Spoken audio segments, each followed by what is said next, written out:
Australia జాతీయ చిహ్నం కంగారు. అందుకనే కంగారులు అని పిలుస్తుంటారు. వాళ్ళు కంగారుగానే కొట్టిపడేశారు.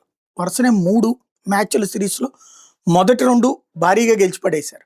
సిరీస్‌లో మనం కోల్పోయాం. బట్ చిట్ట చివరికి మనకి కాస్త ఊపిరి పీల్చుకుని, లేదంటే గౌరవాన్ని నిలబెట్టారు లాస్ట్ మ్యాచ్‌లో మనోళ్ళు. ఏకంగా 9 వికెట్ల తేడాతో విజయం సాధించేశారు. ఆహ్, ఈ సీనియర్‌లని ఎందుకు పెట్టుకున్నామా అనేటటువంటి ఫీలింగ్ నుంచి సీనియర్ లేకపోతే ఎట్లా అన్నటువంటి స్టేజి తీసుకొచ్చారు.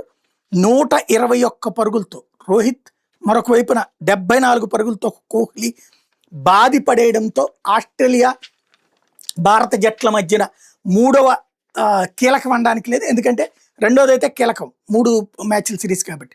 కానీ మూడోదైనటువంటి మ్యాచ్‌లో భారత్‌ని ఘనంగా గెలిపించారు. 236 ఆస్ట్రేలియా చేస్తే 237 కేవలం ఒక్క వికెట్టే కోల్పోయి సాధించేసింది భారత్ జట్టు. తద్వారా కాస్త గౌరవాన్ని నిలబెట్టారు.